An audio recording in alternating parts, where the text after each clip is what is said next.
अनेक प्रकार श्रोता अच्छा अनेक प्रकार भक्त अच्छा चारि प्रकार भक्त कथा आम मैंने शुणिचे आरती अर्थात जिज्ञासु ज्ञानी चारि प्रकार भक्त भितर आम समस्ते जानी एक नंबर भक्त तेणु हनुमान सामने अच्छा प्रभुर कथा शुणुते हनुमान आज्ञा प्रतिदिन जो सत्संग हुए शेष आसती आज्ञा आगे पड़ाती किंतु ये जगह हनुमान आगे हरि कथा शुणु हनुमान एक नंबर भक्त आज्ञा तेणु भगवान मनीष किसी जदि न शिखब जीवन किसी लाभ हेनी आज्ञा जिते देवता मैंने अच्छा सब देवता ना देकी बतई ना देवता आशीर्वाद कर मनुष्य को तू मोर किसी अनुसरण मोर फल मत अनुसरण कले तू भल मनीषटीए हबू देखु आम से जानी जार जमी संग तार सेमती ढंग देखिए जो संगे जी बसुची सत्संग बसुवा लोक तार चारिचरण टी अलग हम जार जमी संग तार सेमती ढंग जार जमी अन्न तार सेमती मन विभिन्न प्रकार अन्न खाऊँ आम मैंने नाई बुधवार कर रविवार कर सात्विक भोजन आपण मैंने खाऊ सात्विक भोजन खाऊा लोक देखिए तार कथबार्ता चारिचरण अलग हम आज्ञा जार जमी अन्न तार सेमती मन जार जमी पानी तार सेमती बाणी विभिन्न प्रकार पानी आम पाखे बोतल धुआई पानी पीऊे आज्ञा टी ये नाली पानी पड़ जाए आपण कथाटा अलग हो जाए ना हाँ ना आप चिंता करूँ से बापा भाई बंधु बांधव पुओ झील किसी देखेनी उलट पलट कथा हो जाए तेणु जार जमी पानी तार पानी जमी पीब तार बाणी सेमती तेणु सत्संग मनीष भगवान कहले सत्संग गोटे कारखाना से कारखानार मनीष तैयारी जंत्र मो मनीष तैयारी करे तेणु भल मनीषटी हाँपाई भगवान करुणा कृपा आशीर्वाद आपण रही बोली 3 वर्ष धरी भागवत कथा को विभिन्न जगार प्रचार प्रसार कर विशेषकर ये कलिजुग आज्ञा कलिजुग आज्ञा देखु ब प्रथमे सत्यजुग ब को बद्ध कला त्रेतया जुगरे र को बद्ध कला द्वापर जुगरे कौन कला ना क को बद्ध कला बर्तमान आम कड़ी अच्छे कड़ी कौन ना मु को बद्ध करुच्ची हाँ कि नहीं अनुभव करंतु सत्य जुग आसिला सत्य जुग रे भगवान रहिले सत्य चारिपाद रहिला भगवान 4 अक्षर असुर 4 अक्षर भक्त 4 अक्षर भगवान आसिले नारायण रूप रे आसिले सत्य जुग रे भक्त आसिले किए प्रहलाद असुर हला हिरण्याक्ष आज्ञा सुंदर भाव समस्त घरे घरे पूरे पूरे वातावरण सत्यर वातावरण रही गोटे जुग आज्ञा अवसान हो गला आसिला त्रेतया जुगरे भगवान मध्य 3 अक्षर हो गले र को माइला ना आज्ञा देखु त्रेतया जुगरे भगवान 3 अक्षर हेले भक्त 3 अक्षर असुर मध्य 3 अक्षर भक्त आसिले किए ना श्रीराम असुर हला किए रावण नहीं रावण भक्त रूप में आसिले किए बानर जहाँ आगे आम बसिक कथा कहे बानर 3 अक्षर सुंदर भाव थिला पुणी गोटे पाद आज्ञा कौन कला ना धर्म डूबी जाऊँगी अधर्म बढ़ी चलुच अधर्म वृक्षटा टे बढ़ीगला आज्ञा आसिला द्वापर जुगे बालांस है भगवान कृष्ण बालांस है गति कराइले भगवान हेले द्वापर जुगरे भगवान जोड़ी अक्षर रहिले भक्त मध्य जोड़ी अक्षर रहिले असुर मध्य जोड़ी अक्षर रहिले किंतु भगवान निजे वासुदेव अंतर्यामी वासुदेव जहाँ पाखे आम बचते वासुदेव मनीष को शिखेला निज परिवार हेले भी धर्म भितर बंधा रहिले जदुवंश को नाश कले निज परिवार को कहीं ध्वंस करने चेष्टा करेनी किंतु अधर्म सीमा जो बढ़ी जाए ସେଦିନ କଂସ ଭଗବାନ ନିଜର ବଂଶକୁ ଯଦୁବଂଶକୁ ଧ୍ୱଂସ କରିଦେଲେ। କାହିଁକି ନା ଆମେ ସମସ୍ତେ ଜାଣିଛେ ଧର୍ମ ସିନା ଏକା ମହତ ପଣିଆ ଆଉ ସବୁ କଥା ଅଢେଇ ଦିନିଆ। ଆଜି ଦେଖାଉଛି ମୁହଁ ଭଲ ଆଜ୍ଞା, କିନ୍ତୁ ଅନ୍ତର୍ଜ ଆମେ ଦେଖୁଛେ ଭଲ ମନ୍ଦ ସବୁ ସିସି କ୍ୟାମେରା ସିଏ ଲଗେଇକି ଦେଖୁଛେ। ଦ୍ୱାପର ଯୁଗର ବାଲାନ୍ସ ହେଇକି ରହିଲା, ସତ୍ୟ ଉପରେ ଗୁରୁତ୍ୱ ଦେଲେ ଆପଣ ମାନେ ପୁଣି ଗୋଟିଏ ପାଦ ଆଜ୍ଞା କମିଗଲା। ଧର୍ମ କମି କମି ଯାଉଛି। ସେ ଦ୍ୱାପର ଯୁଗରେ ଭଗବାନ ଯୋଡ଼ିଆକ୍ଷର ହେଇଗଲେ କୃଷ୍ଣ ଭଗବାନ ଧରାଧାମକୁ ଆସିଲେ। ଅସୁର ରୂପରେ ପ୍ରତିଦ୍ୱନ୍ଦ୍ୱୀ ହେଲେ କିଏ ନା କଂସ। ଭକ୍ତ ରୂପରେ ଆପଣମାନେ ଆଜି ବସିଛନ୍ତି, ସମସ୍ତଙ୍କୁ ସାଧୁବାଦ ଦେବେ। ଆପଣମାନେ ଜଣେ ଜଣେ ଗୋପୀ ପାଲଟି ଯାଇଛନ୍ତି, ଭଗବାନଙ୍କ କଥାମୃତ ବିଭିନ୍ନ ଜାଗାରେ ବୁଲି ବୁଲି ଶ୍ରବଣ କରୁଛନ୍ତି। ଏଇ କଳିଯୁଗରେ ଆପଣମାନେ ଜଣେ ଜଣେ ଗୋପୀ, ତେଣୁ ଆପଣମାନଙ୍କୁ ମୁଣ୍ଡିଆଟିଏ ମାରୁଛି। ଧର୍ମ ବାଲାନ୍ସ ହେଇଥିଲା, ଆନନ୍ଦ ଲାଗୁଥିଲା। ଆଜ୍ଞା ଦ୍ୱାପର ଚାଲିଗଲା, ଆସିଲା କଳିଯୁଗ। କଳିଯୁଗରେ ଆଜ୍ଞା କଣ ଅକ୍ଷୟ ହେଉ ପୁଣ୍ୟ ଜଗତ, ଧର୍ମର ହେଉ ଜୟ, ଧର୍ମର ହେଉ ଆଜ୍ଞା ଯିଏ ଧର୍ମ ଭିତରେ ରହି। ପଣ୍ଡିତ ଗଦାଧର ଦାସ ମହୋଦୟ,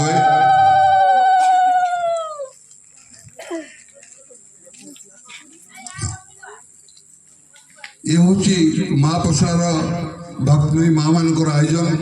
ପ୍ରତ୍ୟେକ ବର୍ଷ ସେ ଏହି ଆୟୋଜନ କରିଆସୁଛନ୍ତି। ଏଇଟା ଆମର ତୃତୀୟ ବର୍ଷରେ ପଦାର୍ପଣ କଲୁ। ସିଏ ଆମର ମା ମାନେ ପ୍ରବକ୍ତା ଏବଂ ଉଦ୍ୟୋକ୍ତା ମାନଙ୍କୁ ସବୁବେଳେ ଉତ୍ସାହିତ କରିଥିବାରୁ ମୁଁ ଅନୁଷ୍ଠାନ ତରଫରୁ ସେମାନଙ୍କୁ ସାଧୁବାଦ ଜଣାଇବା ସହିତ ସେମାନଙ୍କର ଆଶୀର୍ବାଦ ଭିକ୍ଷା କରୁଛି। ଏଇଭଳି ଉତ୍ସାହିତ କରୁଥାନ୍ତୁ। ପରବର୍ତ୍ତୀ ପ୍ରତାପ ଭାଇକି ନିବେଦନ କରିବି ଟିକେ ମଞ୍ଚ ସାମ୍ନାକୁ ଆସି ମା ମାନଙ୍କର ଆଶୀର୍ବାଦ ନେବା ପାଇଁ। ତାପରେ ବାସୁଦେବ ନନା ଆସିଗଲାଣି। ପରବର୍ତ୍ତୀ ଆମର ଶଙ୍କର ଭାଇ, ଶଙ୍କର ଶରଣ ବେହେରା, ଯିଏକି ୟୁଟ୍ୟୁବ ଚ୍ୟାନେଲ ମାଧ୍ୟମରେ ଧନ୍ୟବାଦ।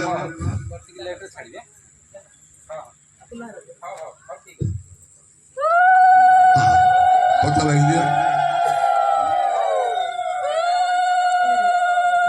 ବର୍ତ୍ତମାନ କାର୍ଯ୍ୟକ୍ରମ ଏଠି ବିରାମ ନେବ। ଜାଗୁଳେଇ ପାଟଣାର ଅନନ୍ତ ପୁରୁଷୋତ୍ତମ ଛୋଟ ପିଲାଟି ଗୋଟେ ମହାରାଷ୍ଟ୍ରଙ୍କ ପାଇଁ କଣ ଆଣିଛନ୍ତି, ଫଟୋଚିତ୍ର ଚଳିତ ବାପା ସାମ୍ନା କୁଆ ଉପହାର ଦେବେ। ମହାରାଷ୍ଟ୍ର ତାଙ୍କୁ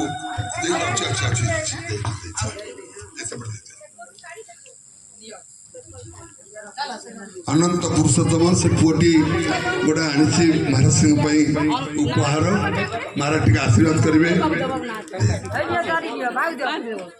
ଆଜିର ଏଇ ଯୋଉ ସମ୍ବର୍ଦ୍ଧନା କାର୍ଯ୍ୟକ୍ରମକୁ ଆମେ ଏଠି ବିରାମ ଦେବୁ। ନିବେଦନ କରିବି ମହାରାଜ କଥାକୁ ଆଗକୁ ନେବେ। ଜୟ ଜଗନ୍ନାଥ।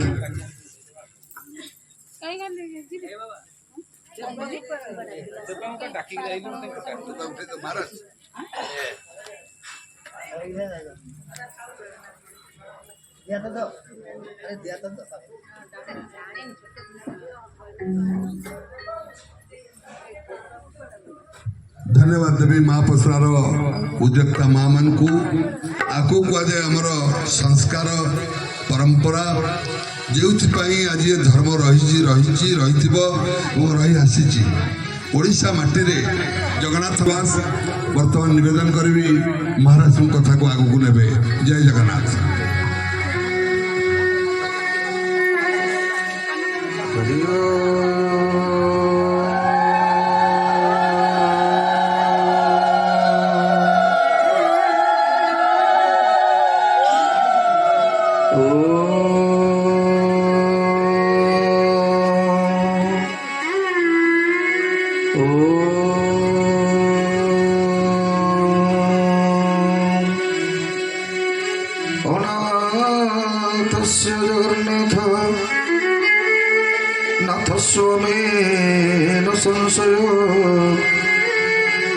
जस्य नाथ जगन्नाथ तस्य दुख कथा प्रभु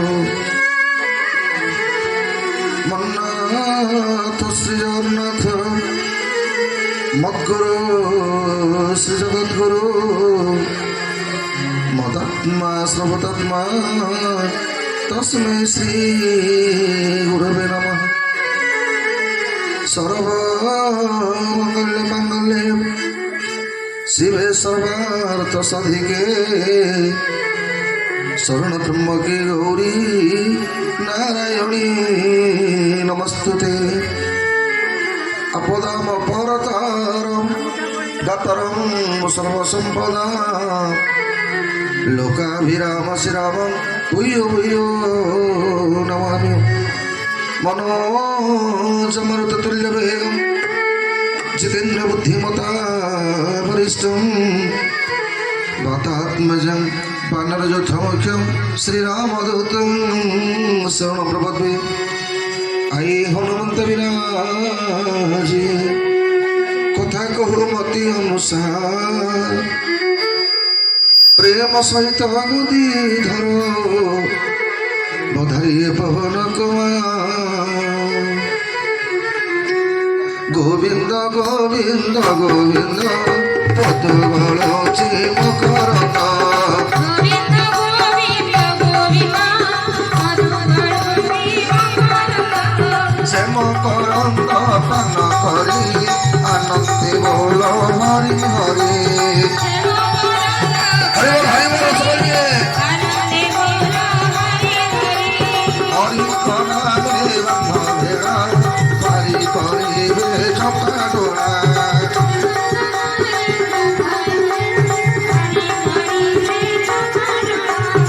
चकडोरा कपैरे मन मोर निरंतरे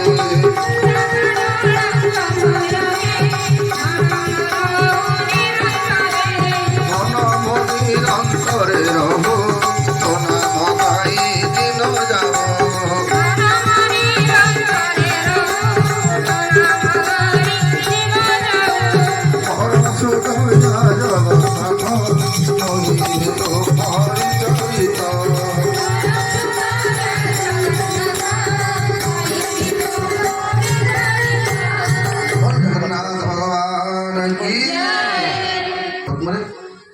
सेवक तार भक्तिमत प्रणाम निवेदन करी ये पवित्र कार्यक्रम के आयोजन करिथिबा विश्व भागवत चेतना परिषद समस्त सदस्य अध्यक्ष केदारनाथ महापात्र महोदय ये पवित्र कार्यक्रम को संयोजन तथा आयोजन करिथिबा बड़ भाई प्रताप भाई शंकर भाई समस्त भक्तवृंद वाद्यंत्र सहायता समस्त सहयोगी नरीसार ठार आरंभ करी वैकुंठ भाई तथा रविबाबू पर्यंत भगवान पवित्र कथा को भक्त पुष्पांजलि माध्यम भजनांजलि माध्यम भगवान पाखे नैवेद्य आनी देता अन्नपूर्णा सुकन्दिनी नित्य समस्त भक्तिमती माँ मैंने ये जमत आपण मान भगवान रसर प्रवाहित करुवा कथा आपण मान नित्य नैमित्तिक भाव में प्रत्येक सप्ताह भागवत सप्ताह मैंने भागवतर पवित्र ज्ञान गंगार आपण मान उद्भूत करुवा अनुज प्रतिम गदाधर आज्ञा भगवान पावन कथा को प्रत्येक दिन श्रवण करुवा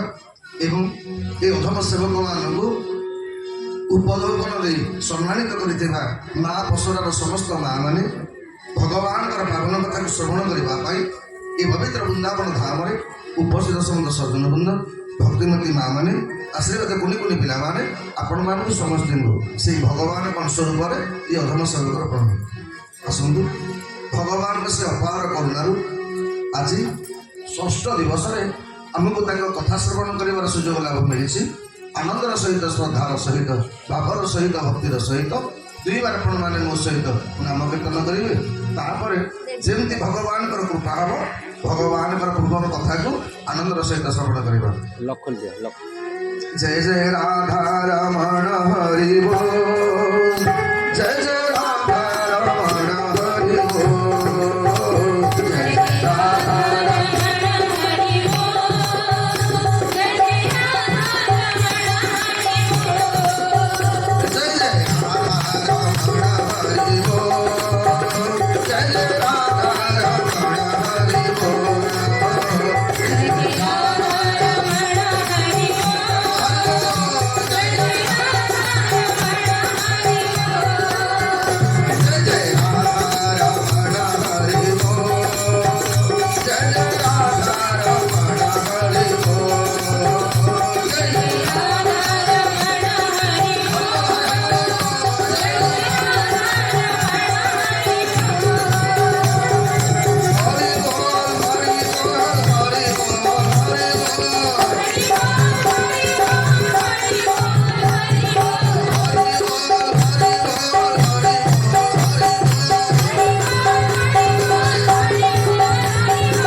ଆଜି କାହା ବାହାଘର କଥା ଆମେ ଶୁଣିବା ଜାଣିଛନ୍ତି?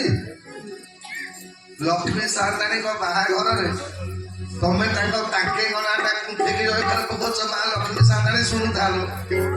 ତୋ ସ୍ୱାମୀ ନାଁଟା ଯିଏ ଭଲ କି ଜୟ ନ ପକେଇବ ତ ବଡ ଭଉଣୀ କଥା ବୁଝିବୁ ତୁ ଆଉ କଣ? ବୋଲ ମହାଲକ୍ଷ୍ମୀ ମାଇ କି,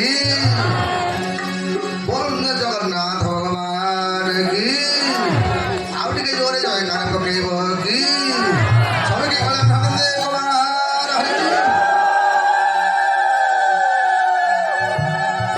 ତେଣୁ ସଜନ ଗତକାଲି ଆମେ ମାନେ କଥା ପ୍ରସଙ୍ଗ ଶ୍ରବଣ କରିଛେ 10 ବର୍ଷ 8 ମାସ ଯେତେବେଳେ ଭଗବାନଙ୍କୁ ହେଇଛି ତ ସେତେବେଳେ ଭଗବାନଙ୍କୁ ନବା ପାଇଁ ଅକ୍ରୁର ଆସିଛନ୍ତି ଆଉ ଅକ୍ରୁର ରଥରେ ଭଗବାନ ଆମର ବସିଛନ୍ତି।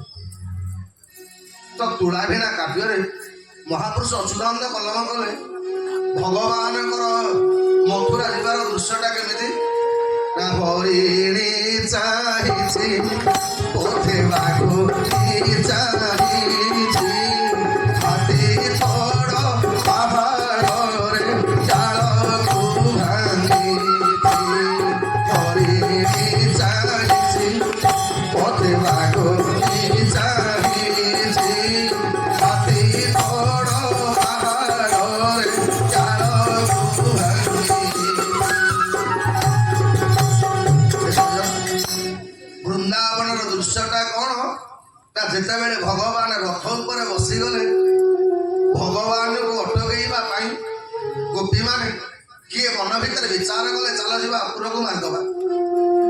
ଆଜ୍ଞା ଭାଗବତରେ ବର୍ଣ୍ଣିତ ହେଇଛନ୍ତି ଏ ଗୋପୀମାନେ ଅପୁରକୁ 2-4 ବାର ଆଣିଛନ୍ତି ମଧ୍ୟ। କିଏ ରଥ ଚାରିପଟ ଯାକ ଶୋଇପଡ଼ିଲେ, ଆଉ ଜଣେ କହିଲା ଯାହା ପଛକେ ହବା କଥା ହେଇଯାଉ କିନ୍ତୁ ଆମେ ଭଗବାନଙ୍କୁ ଛାଡ଼ିବାନି। ଭଗବାନ ବିଚାର କଲେ ଏ ଯଦି ଆଉ ସାମାନ୍ୟ ଟିକେ ବିଳମ୍ବ ହବ ଏ ଗୋପୀମାନେ ମତେ ଆଉ ଜୀବନ ଯାକ ମଥୁରାକୁ ଛାଡ଼ିବେନି କିମ୍ବା ମୋ ଅବତାର ହବାର ଉଦ୍ଦେଶ୍ୟଟା ଆଉ ସାର୍ଥକ କରିପାରିବନି। ଏଇଥିପାଇଁ ଭଗବାନ ଅକ୍ରୁରକୁ ଖାଲି ତରବର କରୁଥାନ୍ତି କାକା ଯଥାଶୀଘ୍ର ରଥ ଚଲେଇ ଦିଅ।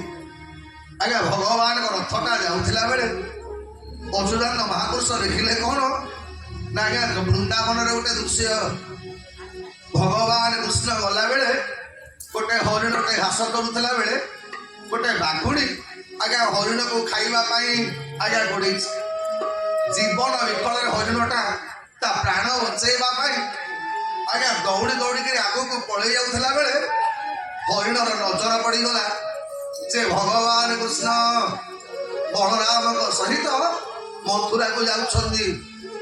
ତ ହରିଣଟା ମନେ ମନେ ଭାବିଲା ଭଗବାନ ବୃନ୍ଦାବନରେ ଥିଲେ ଭଗବାନଙ୍କର ବଂଶୀର ସ୍ୱରରେ ନୂଆ ନୂଆ ଘାସ ଉଠୁଥିଲା, ନୂଆ ନୂଆ ତରୁ ପଲ୍ଲବିତ ହଉଥିଲେ ଆଜ୍ଞା ବୃନ୍ଦାବନରେ।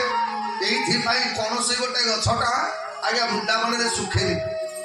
ହେ ବାପା ମାନେ ମା ମାନେ ଆପଣମାନେ ଶ୍ରବଣ କରିବେ ଦିନେ ବୃନ୍ଦାବନର ଗୋପୀମାନେ କହିଲେ ପ୍ରଭୁ ଜୀବନରେ ସବୁ କରିବ, ଆମେ ରୋଷେଇ କରୁଥିଲା ବେଳେ ତମେ ଜମା ବଂଶୀ ବଜେଇବନି। ଆଉ ଭଗବାନ ପଚାରିଲେ କି ରୋଷେଇ କଲା ବେଳେ ମୋ ବଂଶୀ ବାଜିଲେ ଅସୁବିଧା କଣ ହଉଛି?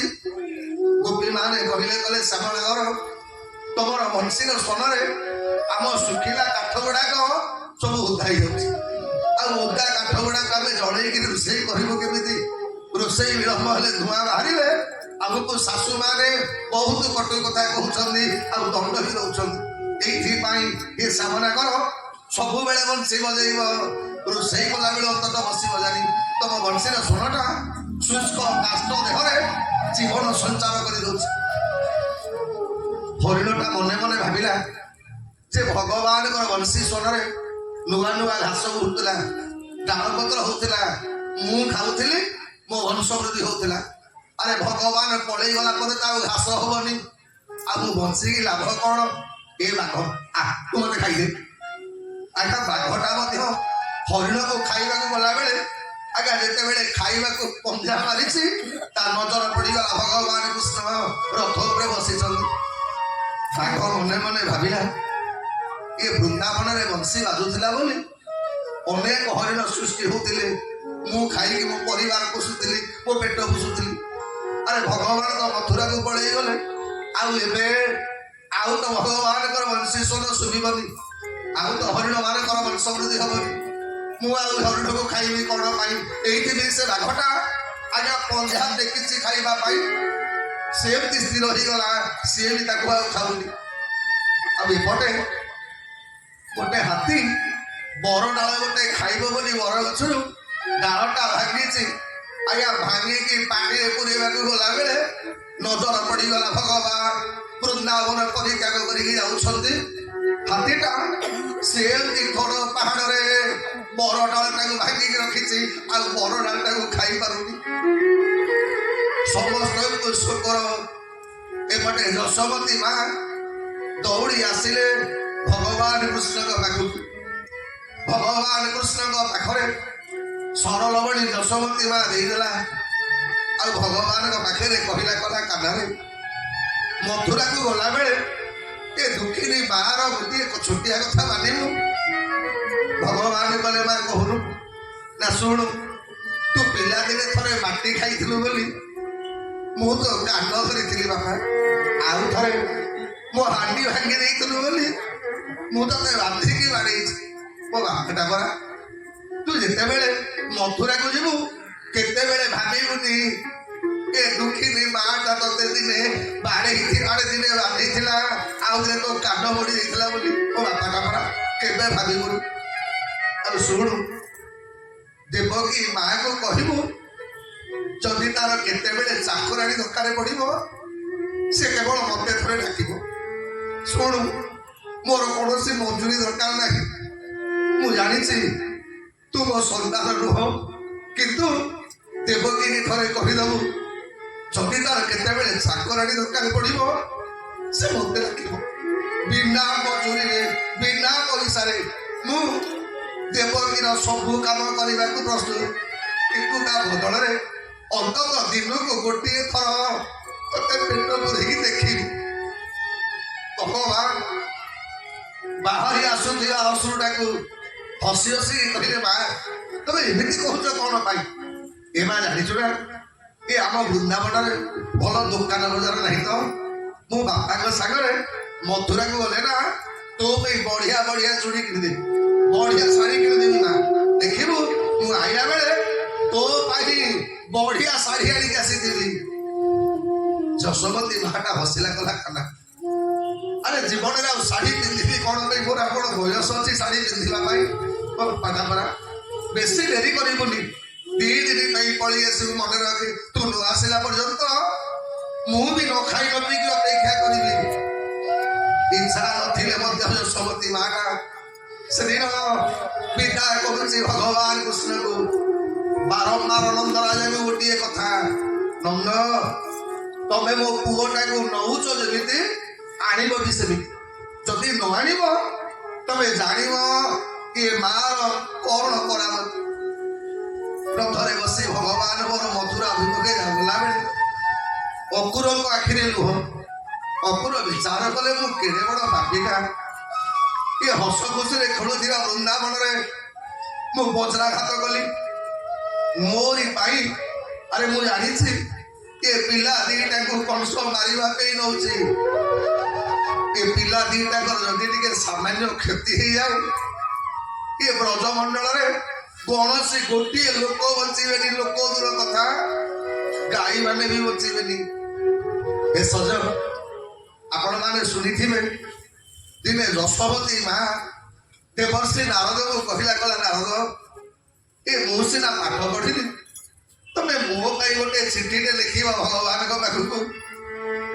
ଯଶୋଦା ଭଗବାନ କୃଷ୍ଣଙ୍କ ପାଖକୁ ନାରଦ ହାତରେ ଖବର ପଠଉଛି କଲା ନା କାନ୍ଧରେ, ଏ ମୁଁ ସିନା ତତେ ମାଇଲି ବୋଲିକି ପିଲାଦିନେ ମୁଁ ତତେ ଦହି ହାଣ୍ଡି ଗୋଟେ ଭାଙ୍ଗିଦେଲୁ ବୋଲିକି ତତେ ରାନ୍ଧିଲି ବୋଲି ତୁ ସିନା ମୋ ପାଖକୁ ଆସୁନୁ। ତୋ ବାପା ତତେ ଗୋଚାରଣ କରିବାକୁ ପଠେଇଲେ ବୋଲିକି ତୁ ଆସୁ ଆମ ଉପରେ ଅଭିମାନ କରିଛୁ। ଆରେ ଗୋପାଳ, ଆମେ ମଣିଷ ଗୁଡାକରେ ଆମ ଉପରେ ସିନା ଅଭିମାନ କରିଛୁ। ଏ କାହ୍ନା, ଥରେ ଖାଲି ତୋ ଗାଈ ମାନଙ୍କୁ ଦେଖିବାକୁ ପଳେଇବା। ଆଜ୍ଞା ଯୋଉ ଦିନ ଠାରୁ ଭଗବାନ କୃଷ୍ଣ ଗଲେଣି, ଭଗବାନ କୃଷ୍ଣଙ୍କର ଯେତେକ ଗାଈ ପଦମା, ନନ୍ଦିନୀ, ଶ୍ୟାମଳୀ, ଆଜ୍ଞା ଗାଈ ଗୁଡାକ ଆଉ କେହି ଘାସ ଚରୁନାହାନ୍ତି। ସବୁଦିନ ସକାଳୁ ଯାଉଛନ୍ତି ଯମୁନାର କୂଳରେ, ମଥୁରାର ଦାଣ୍ଡକୁ ଅପେକ୍ଷା କରୁଛନ୍ତି, କାଳେ ଭଗବାନ କୃଷ୍ଣ ଆଜି ଫେରିକି ଆସିବେ କେଉଁ। ଜଙ୍ଗଲ ଜଙ୍ଗଲ ଭିତରେ ବୁଲି ବୁଲି ଏ ଗାଈମାନେ କଥା କହିପାରୁନାହାନ୍ତି ସିନା। ଏଇଥିପାଇଁ ଜୀବନରେ ପଶୁମାନଙ୍କ ମଧ୍ୟ ପ୍ରେମ ଭାବଟା ଯେତେବେଳେ ଅକୁର ଦର୍ଶନ କଲେ, ଅକୁର ଭାବିଲେ ମୁଁ ହଉଛି ବଡ ପାପୀଟା, ମୋରି ପାଇଁ ଆଜି ଆଜି କେତେ ବଡ ଗୋଟେ ଆଗକୁ ଅଘଟଣ ଘଟିବ। ଦାସ ସଳ ନାରାୟଣ ଜାଣିଲେ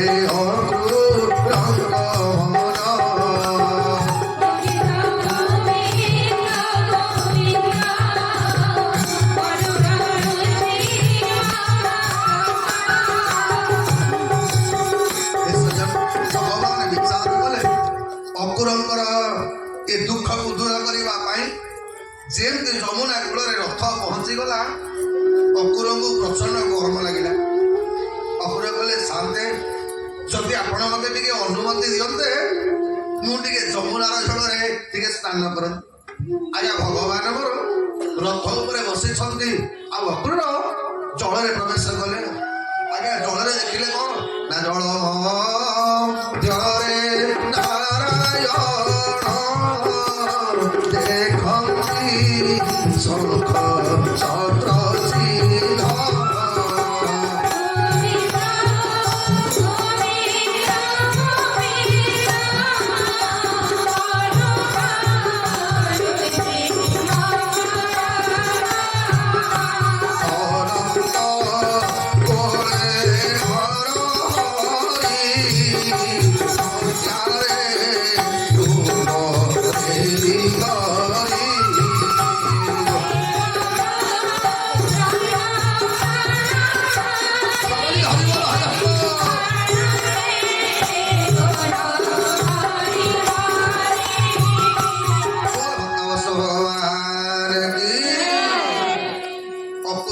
ନଜର ପଡିଗଲା ସେ ଯେତେବେଳେ ଅକ୍ରୁର ଯମୁନାର ଜଳରେ ମୁଣ୍ଡଟା ବୁଡେଇ ଦେଲା ବେଳକୁ ଅକ୍ରୁରଙ୍କର ନଜର ପଡିଗଲା ଆଜ୍ଞା ରଥ ଉପରେ ବସିଥିବା ଦି ଭାଇ ଯାକ ପାଣି ଭିତରେ ଛିଡା ହେଇଛନ୍ତି।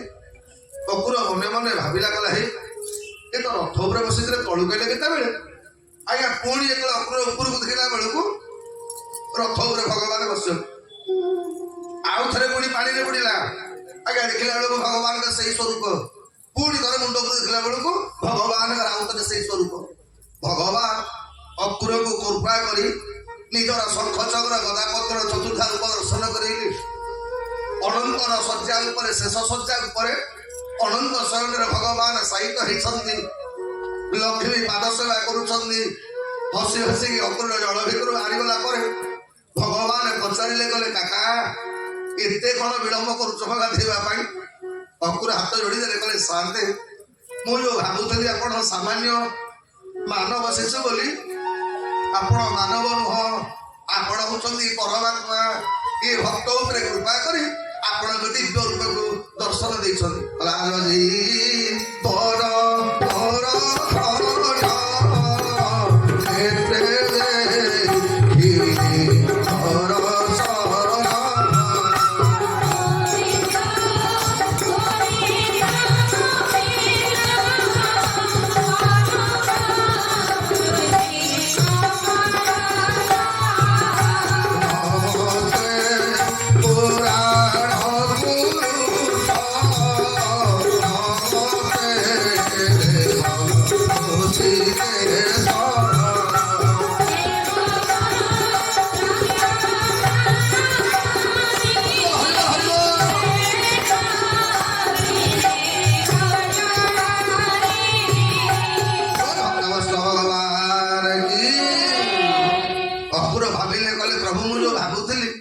ଆପଣଙ୍କୁ କଂସ ମାରିବ ବୋଲି କି ଆପଣଙ୍କୁ କଂସ ମାରିବନି, ଆପଣ କଂସକୁ ମାଇଲା ବାଲା ଭଗବାନଙ୍କର ସ୍ତୁତି କରିବା ଆରମ୍ଭ କଲେ।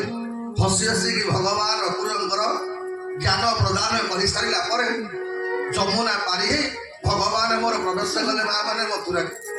ଯେତେବେଳେ ମଥୁରାରେ ପ୍ରବେଶ କଲେ ଭଗବାନ କହିଲେ କଲେ କାକା ଯା ମାମୁଁଙ୍କୁ କହିଦବ ଆମେ ମାନେ ଆସିଗଲୁ ବୋଲି।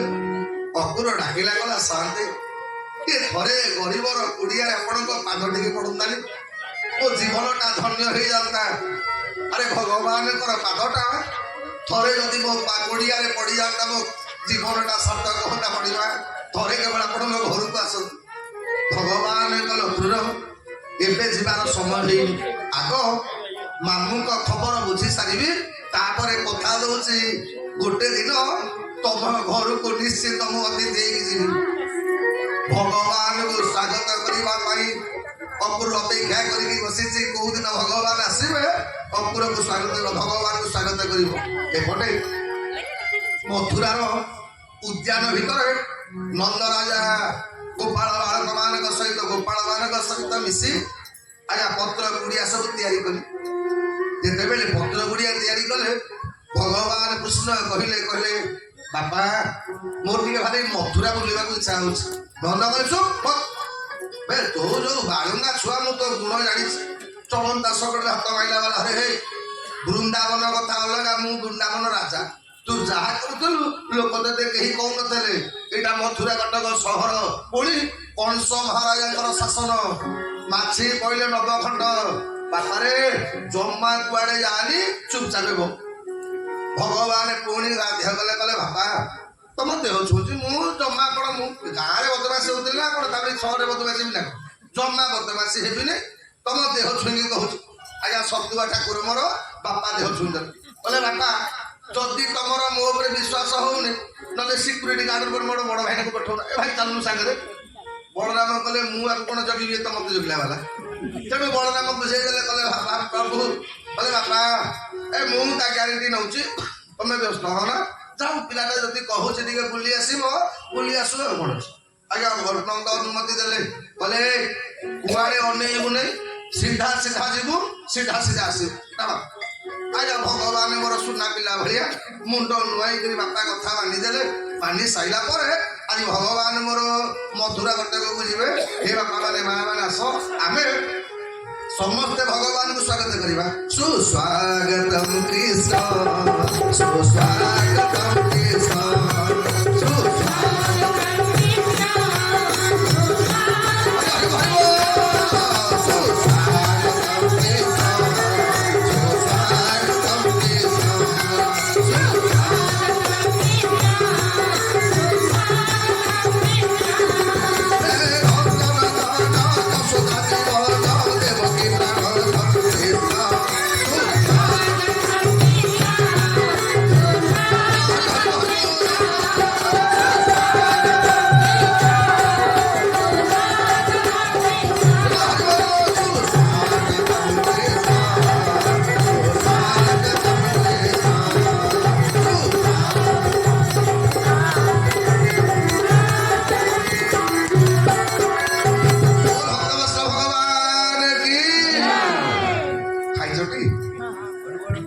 ମାନେ ଯେମିତି ମତେ ତ ଲାଗୁଛି 8 ଦିନ କାଳ ନ ଖାଇଥିଲେ ଆପଣ ମାନଙ୍କର ଇଏ ମାନେ କୀର୍ତ୍ତନ ଦେଖିଲା ପରେ ମୋର ଗୋଟେ ଭଲ କଥା ମନେ ପଡୁଛି। ଆଜ୍ଞା କଥାଟା କଣ କହିବେ, ଆମ ସଂଖ୍ୟା ଯେତେ ବଢୁଛି ଆମ ପାର୍ଟିଟା ସେତେ ଜୋରେ ଆଜ୍ଞା ବଢୁନି। ମୁଁ ମନେ ମନେ ଭାବୁଥିଲି କହିଲି ଯାହା ହଉ ଏ ବର୍ଷ ଅଧିକା ଲୋକ ହେଇଛନ୍ତି, ଏମିତି କୀର୍ତ୍ତନ ହବ ଯେ ଯେମିତି ଦେଉଳରୁ ଫାଳି ଭାଙ୍ଗି ପଡେ ପଥର ଝଡ଼ି ପଡିବ। କିନ୍ତୁ ଆପଣଙ୍କର ଯୋଉ କୁନ୍ଥେଇବା କୀର୍ତ୍ତନ ଦେଖିଲା ପରେ ତ ମାନେ ଗୋଟେ ଗାଁରେ ଗୋଟେ ପିଲାଟା ଆଜ୍ଞା ଖାଇ ପିଇକି ପୁରା ତନ୍ଦୁରୁ ଏଡ଼ିକି ବଡ ଚେହେରା ଥାଏ। ଆଜ୍ଞା ଖାଇବା ସେମିତି, ତେଣୁ ଯେତେବେଳେ ଖାଇକିରି ଆଜ୍ଞା ଫ୍ୟାଟ ହେଇଗଲା, ମୋଟା ହେଇଗଲା। ଆଜ୍ଞା ଖାଇବା ମାନେ ମୋଟା ହେଲେ ତ ସବୁ ରୋଗ ମାଡ଼ି ବସିବ। ଯାଇକି ଡାକ୍ତରଙ୍କ ପାଖରେ ପହଞ୍ଚିଲା। ଡାକ୍ତର କହିଲେ ମୁଁ ତତେ ଯେତେ ମେଡିସିନ ଦେଲେ କଣ ହବ, ତୁ ଖାଇବା କମେଇବାକୁ ପଡିବ ନା। ଆଉ ନା କଣ କେମିତି ଆଜ୍ଞା ମୁଁ ଖାଇବା ଜମା କମେଇ ପାରି, ମତେ ଭୋକ ହଉଛି। ଆଉ ନା ଆଚ୍ଛା କଣ ଖାଉଛୁ, ନା ବେଶୀ ନାହିଁ ଆଜ୍ଞା ମୁଁ ଥରେକେ 2 କିଲୋ ଖଣ୍ଡେ ରୁଟି ଖାଉଛି। ଡାକ୍ତର କହିଲେ ହତଭାଗା 2 କିଲୋ ରୁଟି ଯଦି ଥରେକେ ଖାଇବୁ ତୁ ହତଭାଗା ଭୁଲିବୁନି କଣ? ମୁଁ ଭୁଲିବି? ଗୋଟେ କାମ କର, ଖାଇବା କମା, ମେଡିସିନ ଦେବି, ତା ସହିତ ତତେ ଡାଇଟିଂ କରିବାକୁ ପଡିବ। ଆଉ ପିଲା କହିଲେ ଆଜ୍ଞା ମୁଁ ଛାଡି ପାରିବିନି, ମତେ ଭୋକ ହଉଛି। ଡାକ୍ତର କହିଲେ ଗୋଟେ କାମ କର, ଆଚ୍ଛା ଏ ଯୋଉ 2 କିଲୋ ରୁଟିରେ ମାନେ 2 କିଲୋ ଅଟାରେ ରୁଟି କେତେ କରୁଥିଲୁ, ନା 30ଟା। ଗୋଟେ କାମ କରୁ, ଏଥରକ ରୁଟି ଗୋଟେ ଲାଖେ କମେଇ ଦବୁ। ଆଉ କଣ ମନେକର 2 ଦିନ ଖଣ୍ଡେ 29 ପଟ ଖାଇବୁ, 4 ଦିନ ଗଲା ପରେ 29 ପଟ, ଆଉ 4 ଦିନ ପରେ 28। ଏତେ କମେଇ କମେଇକି ଯେତେବେଳେ ଗୋଟେ ପଟ ରୁଟି ଦିନକୁ ଖାଇବୁ ହତ ଭାଗା ତ ଦେହ କମିବ। ଆଜ୍ଞା ଲୋକଟି ମେଡିସିନ ଆଣିକି ଆଇଲା, ଔଷଧ ଆଣିକି ଆଇଲା, ଘରେ ଆସିକି ଆଜ୍ଞା ଖିଆ ପିଆ କଲା। 4 ମାସ ପରେ ଡାକ୍ତରଙ୍କ ପାଖରେ ପହଞ୍ଚିଲା, କଲା ଡାକ୍ତର ତମ ମେଡିସିନ ଗୁଡାକ ପାଉନି, ସେ କିଛି କାମ କଲା। ଡାକ୍ତର ବି ଦେଖିଲା ବେଳକୁ ଆଜ୍ଞା ଯୋଉ ବମକୁ ସେଇ ବମ, ଟିକିଏ ବି କମିନି। ଡାକ୍ତର ପଚାରିଲେ କି ରେ ଖାଇବା କମେଇଛୁ ନା କମେଇଛୁ, ନା ରୁଟି କେତେ ଖାଉଛୁ ନା ପଟେ। ଡାକ୍ତର କହିଲେ ସେମିତି ତ ହବା କଥା ନୁହଁ, ମୁଁ ତ ଠିକ ମେଡିସିନ ଦେଇଛି, ଇଏ ତ ପଟେ ରୁଟି ଖାଇବା ଚେହେରା ନୁହଁ। କିଛି ସମୟ ପରେ ଡାକ୍ତର ପଚାରିଲେ, କହିଲେ ଧନରେ ଆଚ୍ଛା 30 ପଟ ରୁଟି ଖାଉଥିଲା ବେଳେ ଅଟା କେତେ ନଉଥିଲୁ ନା 2 କିଲେ, ନା ପଟେ ରୁଟି ଖାଉଥିଲା ବେଳେ ଅଟା କେତେ ନଉଛୁ ନା ସେଇ 2 କିଲେ। ଅଟା କମେଇ ରୁଟି କମେଇ ଦେଇଛି, ତେଣୁ ଆମମାନଙ୍କ ଅବସ୍ଥା ସେଇଆ। ସଂଖ୍ୟା ବଢିଛି କୀର୍ତ୍ତନ ବଢିନି। ରାଧେ ଭଜ ଗୋବିନ୍ଦ ଭଜ, ରାଧେ ଭଜ ଗୋବିନ୍ଦ ଭଜ, ଜୟ ଜଗନ୍ନାଥ ଆନନ୍ଦେ ଭଜ, ହରି ବୋଲ ବୋଲ ହରି ଜୟ ଭଜ।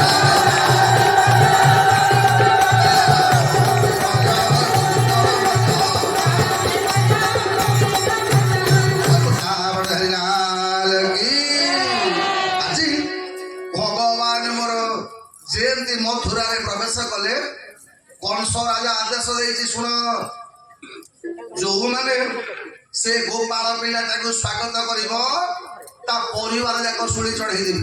ସମସ୍ତଙ୍କ ଦାଣ୍ଡ ଦ୍ୱାର ବନ୍ଦ ରହିବ, କାହା ଦାଣ୍ଡ ଦ୍ୱାରେ ପୂର୍ଣ୍ଣ କଳସ ବସିବନି, କେହି ଲୋକ ସ୍ୱାଗତ କରିବନି। ଆଜ୍ଞା କଂସ ଘୋଷଣା ନାମାଟା ଜାରି ହେଇଯାଇଛି ମଥୁରା କଟକରେ। ମଥୁରାର ନାରୀମାନେ ବିଚାର କଲେ, ଆରେ ଯାହାଙ୍କର କଥା ଶୁଣି ଶୁଣି ଆମେ ଅପେକ୍ଷା କରିଥିଲେ ଦର୍ଶନ କରିବା ପାଇଁ, ସିଏ ଆଜି ମଥୁରାକୁ ଆସିବେ, ଆଉ ଆମେ ଏ ଅସୁରଟା କଥାରେ ପଡିକି କବାଟ ବନ୍ଦ କରିବା। ରାଜା ସିନା ମନା କରିଛି, ଦାଣ୍ଡ ଦୁଆରେ କେହି କଳସ ବସେଇବାନି, ଦାଣ୍ଡ କବାଟ କିଛି ଖୋଲିବାନି, ଆରେ ଛାତ ଉପରେ ବସିବାକୁ ତ ମନା କରିନି। ଆଜ୍ଞା ମଥୁରାପୁର ନର ନାରୀ ମାନେ ସବୁ ଛାତ ଉପରକୁ ପଳେଇ ଗଲେ। ଆଜି ଚିରେ ଅକ୍ଷତ ଦେଲେ ଆଣି ଆଗରେ ମଥୁରାର ମଣି। ଗୋବିନ୍ଦ ଗୋବିନ୍ଦ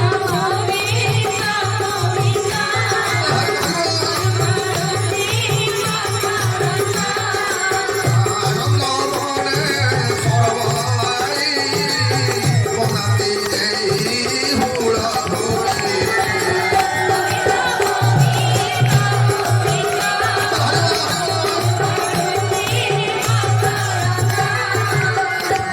ଆଜି ଯେତେବେଳେ ଭଗବାନ ମୋର ମଥୁରା ଦାଣ୍ଡରେ, ଆଜି ବୃନ୍ଦା ମଥୁରାର ଯେତେ ନର ନାରୀ ମାନେ ସବୁ ଛାତ ଉପରେ ଅଛନ୍ତି। ଆଜ୍ଞା ଭଗବାନଙ୍କ ଉପରେ ନଜର ପଡୁଛି କଣ, ଦେଖ ଗୋ ଆସି ଆଜି ମଥୁରା ଦାଣ୍ଡରେ ସରଗ ଶଶୀ, ଦେଖ ଗୋ ଆସି ଆଜି ମଥୁରା